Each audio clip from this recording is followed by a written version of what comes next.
ভোলাগঞ্জ সিলেটের সীমান্তবর্তী উপজেলা কোম্পানিগঞ্জের একটি পাথর কোয়ারি। ভোলাগঞ্জ সাদা পাথর নামে এটি পরিচিত। প্রকৃতি প্রেমীদের কাছে বর্তমানে এটি একটি জনপ্রিয় পর্যটন স্থান উঠেছে। এক পাশে মেঘালয়ের সবুজ পাহাড়, সেখান থেকে নেমে আসা পাহাড়ি ঝর্ণা, আর অন্য পাশে পাথর নদী এই জায়গাটির সৌন্দর্য বহুগুণ বাড়িয়ে দিয়েছে। আর আজকে এই সৌন্দর্য দেখার জন্য আমি চলে এসেছি ভোলাগঞ্জ সাদা পাথর। মেঘালয়ের পাহাড়ি ঝর্ণাগুলো থেকে যে নদীটির উৎপত্তি হয়ে ভোলাগঞ্জের উপর দিয়ে বয়ে গেছে তার নামই দলাই নদ। পাহাড় থেকে ঝর্ণার পানির স্রোতে এই নদী বেয়ে নেমে আসে সাদা পাথর। দলাই নদের উৎসমুখের এই জায়গাটির নাম ভোলাগঞ্জ জিরো পয়েন্ট। গত পর্বগুলিতে আপনারা দেখতে পেয়েছেন যে উৎমাচড়া, মেঘালয় পাহাড়ি ঝর্ণা, তুরংচড়া। শুনেছি ভোলাগঞ্জ সাদা পাথর পাথরগুলো নাকি উঠিয়ে নেওয়া হয়েছে। তো আজকে যেহেতু ভোলাগঞ্জ সাদা পাথর চলে এসেছি, তো আজকে আমি এই ভিডিওতে আপনাকে দেখাবো যে সাদা পাথর গুলো আছে কিনা, আগের মতো সৌন্দর্যটা রয়েছে কিনা, সেটি আমি আপনাদেরকে দেখানোর চেষ্টা করব আর দেওয়ার চেষ্টা করব সম্পূর্ণ একটি পূর্ণাঙ্গ ভ্রমণ গাইডলাইন। সো পুরো ভিডিও দেখার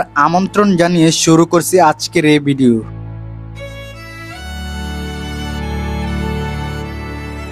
তো আজকে আমরা তুরংচড়ার সৌন্দর্যটা দেখে আমরা লামাগ্রাম দিয়ে হেঁটে চলে যাব উৎমাচড়া। আর এই তুরংচড়া থেকে আমাদের এখন সর্বপ্রথম গন্তব্য হচ্ছে উৎমাচড়া। উৎমাচড়া আবার ব্যাক যাওয়ার কারণ হচ্ছে ওইখানে আমরা দুপুর লাঞ্চ করব, যার কারণে এই লামাগ্রাম দিয়ে আমরা হেঁটে চলে যাব উৎমাচড়াতে। আমার পিছনের দৃশ্যটা জাস্ট দেখুন, প্রকৃতি যে কতটা সুন্দর আপনি সিলেটে না আসলে বুঝতে পারবেন না। আর এই সিলেটকে বাংলার কাশ্মীর কেন বলা হয়, এই লামাগ্রামে না আসলে হয়তো আপনি এই জিনিসটা অনুভব করতে পারবেন না। সিলেটের লোকৈত সৌন্দর্য হয়তো এই লামাগ্রামেই লুকিয়ে রয়েছে। লোকচক্ষুর আড়ালে অনেকেরই অজানা এই সিলেটের লামাগ্রাম।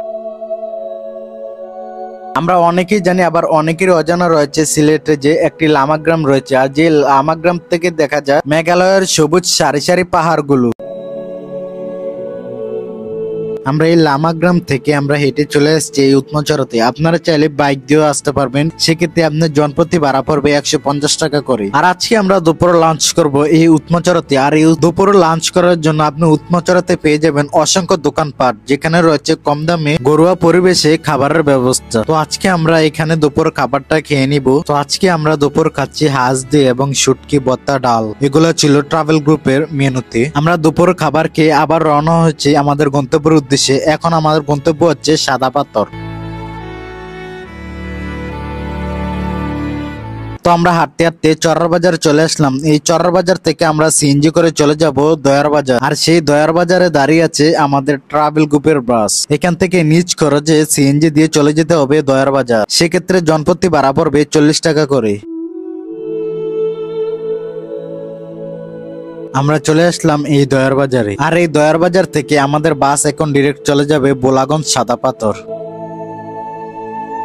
আমাদের বাস আমাদেরকে নিয়ে আসলো এই ভোলাগঞ্জ সাদা পাথরে। তো আমরা সবাই ঠিক এই জায়গাটিতে এসে দাঁড়াই। তো আমাদের গ্রুপের যে অ্যাডমিন, ওনারা টিকিট কাউন্টারে চলে গেছে, সেখানে গিয়ে ওনারা নৌকা ভাড়া করবে। আমরা যেহেতু ট্রাভেল গ্রুপ থেকে এসেছি, সেক্ষেত্রে আপনার বাসে 41 জন পর্যটক এসেছে, যার জন্য আমাদের 5টা নৌকা লাগবে। আর এই 5টা নৌকার ভাড়া পড়েছে 4500 টাকা। আমাদের ভাড়া করা ইঞ্জিন চালিত নৌকা ছুটে চলেছে আমাদের গন্তব্যের উদ্দেশ্যে। বাংলার কাশ্মীর হচ্ছে সিলেট ভোলাগঞ্জ। আমরা এই কাশ্মীর উপভোগ করতে করতে আমরা চলে যাচ্ছি সিলেট সাদা পাথর জিরো পয়েন্টের উদ্দেশ্যে।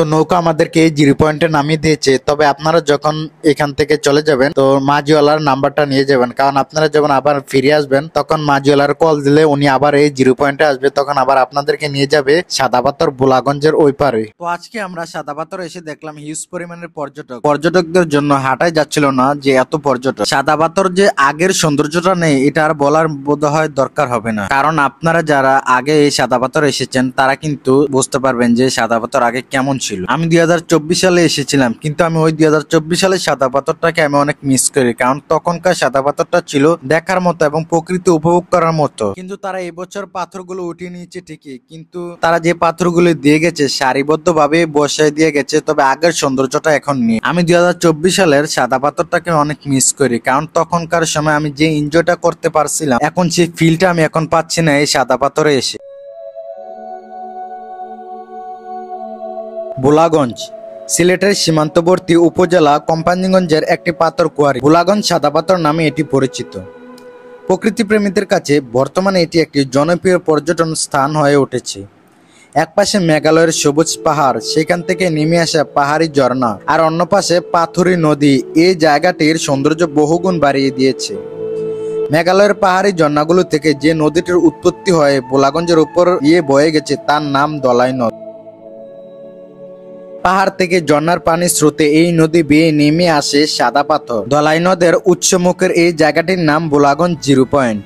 তবে আপনাদের মনের প্রশ্ন আসতে পারে যে আমরা কিভাবে যাব ভোলাগঞ্জ সাদা পাথরে। ভোলাগঞ্জ সাদা পাথর দেখতে যেতে হলে দেশের যে কোনো প্রান্ত থেকে প্রথমে সিলেট আসতে হবে। ঢাকার সায়দাবাদ, মহাখালী ও ফকিরাপুল বাস স্ট্যান্ড থেকে নিয়মিত বিরতিতে সিলেটের বাস ছাড়ে। ইউনিক, শ্যামলী, গ্রিনল্যান্ড, সৌদি, এনা পরিবহন ও লন্ডন এক্সপ্রেস সহ দেশের সব বড় বড় কোম্পানির বাস আছে সিলেট রোডে। এই রুটে নন এসি বাসের ভাড়া 450 থেকে 880 টাকা, এসি বাসের ভাড়া 900 থেকে 1200 টাকা। বাসে ঢাকা থেকে সিলেট পৌঁছাতে সময় লাগে 5.5 থেকে 7 ঘন্টা। তবে আপনি চাইলে দেশের যে কোনো প্রান্ত থেকে ট্রেন দিয়ে আসতে পারবেন। সেক্ষেত্রে আপনি এক সপ্তাহ আগে থেকে ট্রেনের টিকিট কেটে রাখবেন।